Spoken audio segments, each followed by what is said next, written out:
What's up guys, Eirgor here again with more Last Epoch. Last time we finally unlocked our mastery after progressing far enough into the campaign, and we went with the Void Knight mastery. When choosing Void Knight, we gained access to Racing Strike, which is a big AoE melee void attack that does a ton of damage with a moderate cooldown. The Racing Strike is a very satisfying ability to press, so I'll be incorporating that into our build going forward. Warpath is still going to be my main ability though, as I'm still enjoying that a lot. We also unlocked Void Cleave, which has the ability to be turned into a long-range dash with a short cooldown if you take certain specializations. I'm not a huge fan of the default traversal skills that Sentinel has available, so I think that's what I'm going to go for. With that out of the way, let's get into it.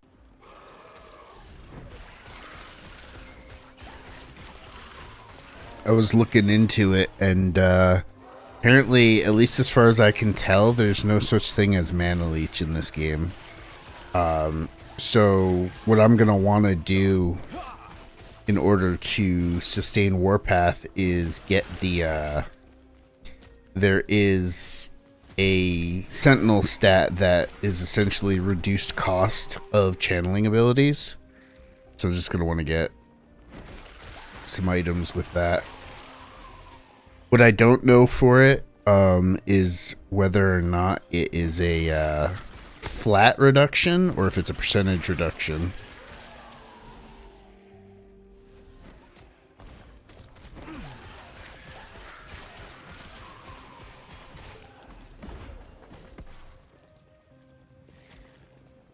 No, that doesn't work very well.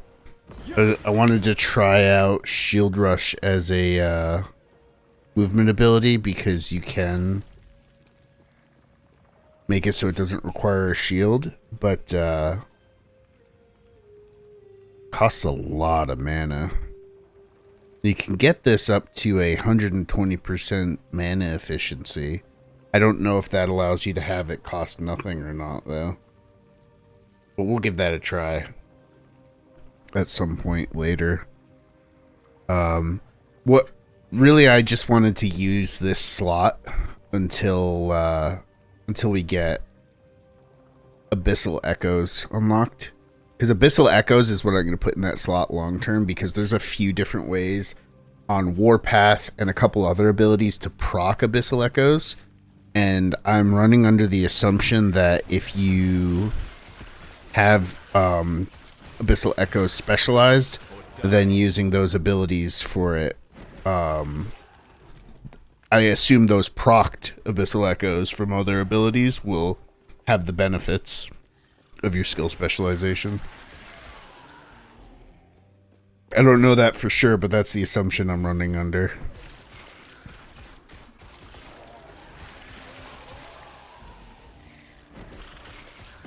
Definitely feel like I do pretty decent damage now, though. Wasn't great to start out, but it's pretty fine now.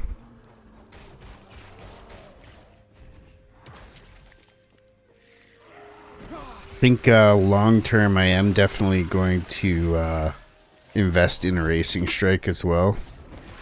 Seems pretty good.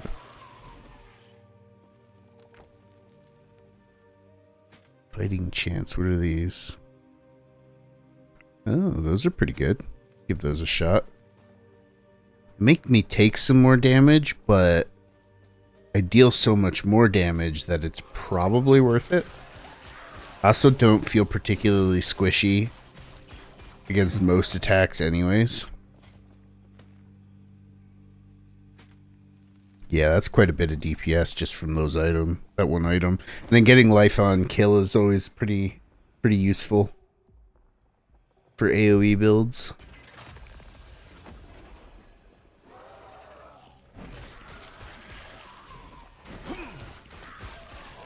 Really, as it stands currently, the only thing I would say that doesn't feel like super great about Warpath is anytime you have to channel on one thing.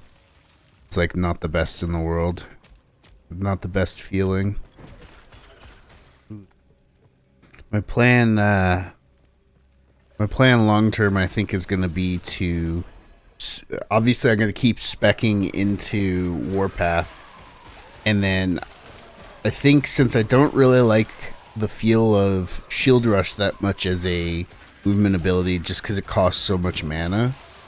I'm probably going to continue to invest in Void Cleave and see how good of a movement ability it potentially becomes, because there are a few specializations on it that increase the distance it moves you.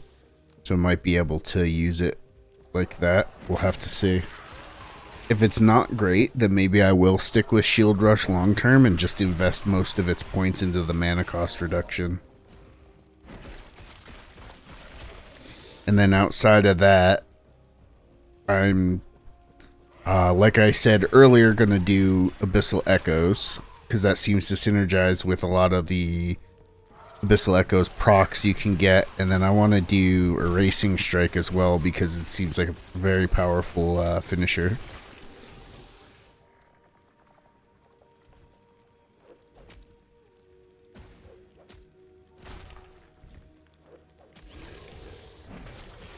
Leech is always useful. We'll lose some fizz resistance, but maybe we can make it a bit better. So this one, if we can put fizz resistance on it, that'd be good. Yeah, let's do that. That way we don't lose too much.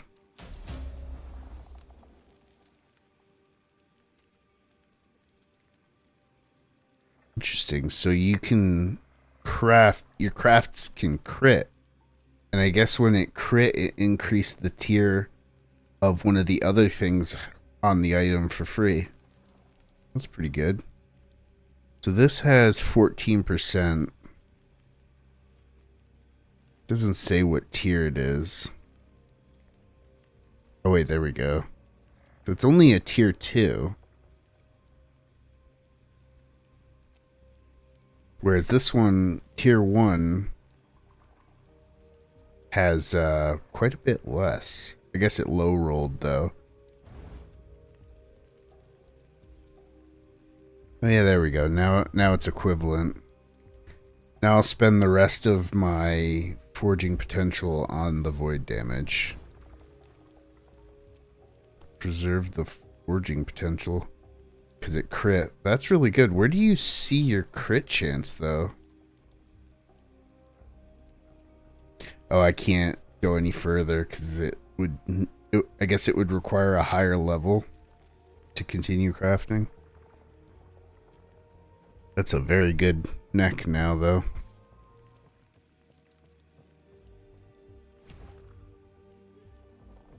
Alright, let's see how far this goes now.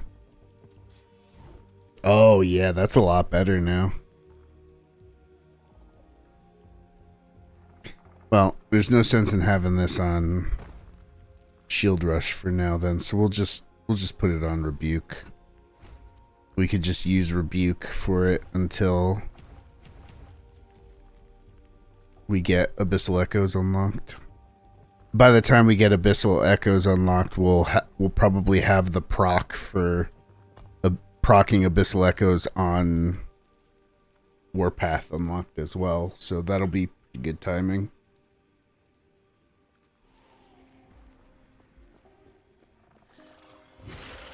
Oh yeah, that goes really far. It does quite a bit of damage too. Doesn't seem to cost too much either. Yeah, 15's not too bad.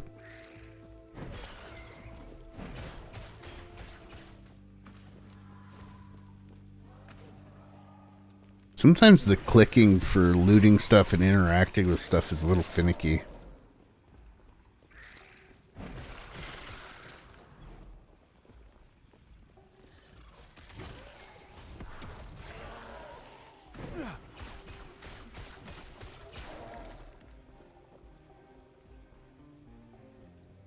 Ooh, that's a pretty good helm.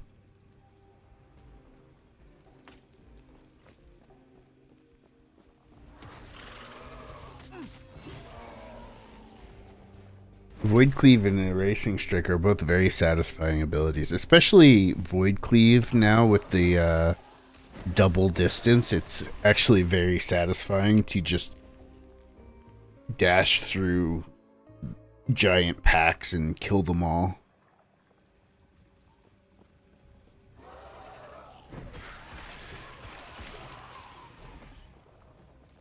Okay, so we got the Abyssal Echoes proc now. So it cast it every 5 seconds. Cool.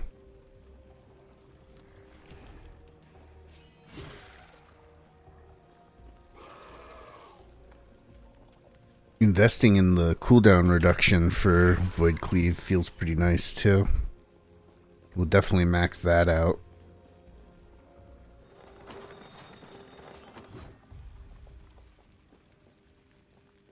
Yes. What? The people who are cultists, members of the cult that have been trying to kill me for like the last few hours of gameplay, when we're in a town called Cultist Camp, betrayed us? What? That's so surprising.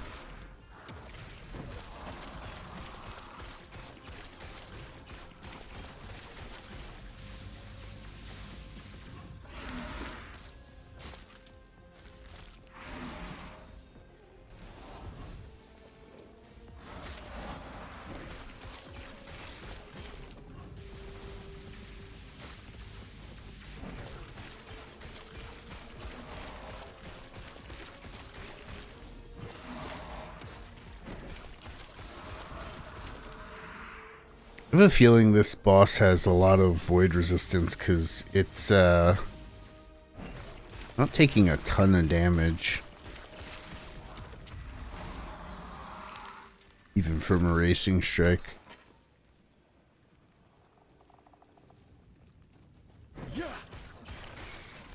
Wonder if I can see my time rot chance anywhere. No, but it's supposed to be equivalent to my bleed chance and my ignite chance. But I currently have 0 of both, apparently. Yeah, it's a baseline 30% chance. And then it scales with bleed and ignite chance. Okay. That's why I'm not stacking it up super fast. Once we get 100%, that'll add a lot. We can put time rot on Void Cleave. We might have to do that. Might be a little less important getting it on that, though. Probably the most important one to get it on, in addition to Warpath, which obviously I already have it on, is going to be Abyssal Echoes. Because I have a feeling Abyssal Echoes is going to be like my second biggest damage source. It can either be Abyssal Echoes or a Racing Strike. But a Racing Strike is something that doesn't... It has a pretty long cooldown, whereas Abyssal Echoes doesn't. Assuming, of course, that the proccing from Warpath and from Void Cleave doesn't put the actual ability on cooldown. Because if it does, then it might not be as good as I am thinking that it's going to be. But that'll be something to test out once we get it unlocked. How many more points do I need? 3 more. I don't know if any of the upcoming quests give passive points. Well, that's... Definitely want that to override any other filters. Uniques and set items, no matter what I want to see, so that I can put them in the stash. Because even if it's something that this character isn't going to want, when I make another character, they could potentially be really good. What is this anyways?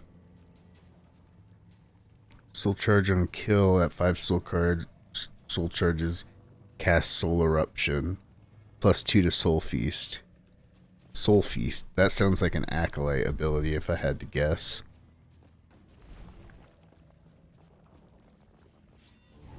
Damn it. See, that happens a lot. It's like I'll click on an item to pick it up. My character walks over to it and just doesn't pick it up for some reason. Stand down or die.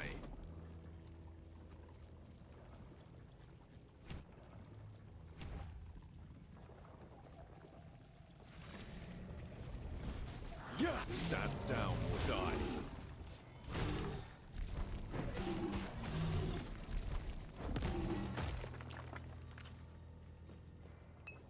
We haven't gotten a idol to drop for a while. I can't even fit this idol yet, because it's one of the class-specific ones.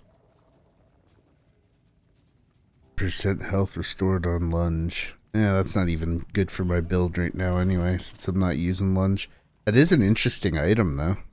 I'll hold on to that in case I ever make a sentinel build that uses lunge. That's all for today. I had a lot of fun once again. Unlocking the Gravity's Edge specialization for Void Cleave nearly tripled its dash distance and makes it a very solid traversal skill like I was hoping. The cooldown is short enough that it's easy to make frequent use of, and the damage and area of effect are also high enough that it makes for a very satisfying skill to use, dashing through large groups of enemies and killing them all in one go. Next up we'll unlock the Abyssal Echoes skill, and then I'll slot that into our third skill specialization slot, as that synergizes well with the Warpath Abyssal Echo proc that we can get. I'm looking forward to trying that out next time. If you guys have any suggestions for my build, or even how I structure these videos, please share them down in the comments, and while you're at it, I'd appreciate if you'd like the video and subscribe, that way you can be notified when the next part is up. Thanks again, and I'll see you in the next one. Peace out.